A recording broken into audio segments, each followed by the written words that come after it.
ઠાકોર સમાજમાં બંધારણનું ઉલ્લંઘન થતાં કાંકરેજના ધારાસભ્ય અમૃતજી ઠાકોરનું નિવેદન આવ્યું સામે. બંધારણના 17 જેટલા મુદ્દાઓ છે, પરંતુ સૌથી અગત્યનો મુદ્દો હતો ડીજેનો, અને ડીજે સદંતર બંધ એવું બંધારણ થયું. અમૃતજી ઠાકોર બંધારણના મુદ્દા નંબર 4માં જાનમાં વરઘોડો, મામેરામાં કે જાનમાં ડીજે વગાડવું નહીં. ડીસામાં ઝાબડિયા ગામે ગઈકાલે ગબ્બર ઠાકોરના ભત્રીજાના લગ્નમાં બંધારણનો ભંગ થયો એટલે સમાજમાં આક્રોશ છે. અમૃતજી આવતીકાલે 1 વાગે ઝાબડિયા ગામ ભેગું થશે અને આગેવાનો પણ ભેગા થશે અને બંધારણ કેમ તૂટ્યું તેને લઈને ચર્ચા વિચારણા પણ કરવામાં આવશે. અમૃતજી ઠાકોર: અમે ગામને પૂછીશું અને ગબ્બર ઠાકોરને પણ બોલાવીશું અને તમામ ચર્ચા થયા બાદ આગળની વાત નક્કી કરીશું. અમૃતજી ઠાકોર. અહેવાલ રામજીભાઈ રાયગુર, બનાસકાંઠા. દિયોદર ઓગણથળી ઠાકોર સમાજની લાખોની સંખ્યામાં સમાજનું બંધારણ અમલમાં આવ્યું છે અને એના વિવિધ મુદ્દાઓ છે.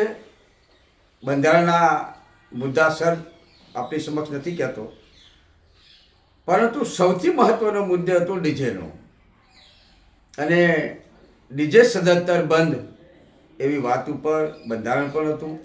આપણે પત્રિકા પર પણ બતાવીશ કે મુદ્દા નંબર 4માં જાનનો વરઘોડો, મામેરું કે જાનમાં ડીજે વગાડવું નહીં.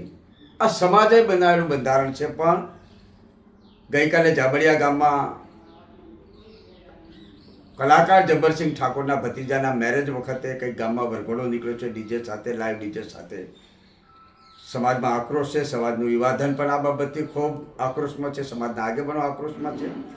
ત્યારે આવતીકાલે ઝાબડિયા ગામે 1 વાગે ઝાબડિયા ગામ ભેગું થાય છે અને ડીસા તાલુકાના આગેવાનો ભેગા થાય છે. જ્યારે મને પણ તાલુકાના આગેવાનો ફોન કર્યો છે, ત્યારે હું પોતે આવતીકાલે ઝાબડિયા બપોરે 1 વાગે પહોંચવાનો છું અને આ બંધારણ કેમ તૂટ્યું એની ચર્ચા વિચારણા કરવાનો છું.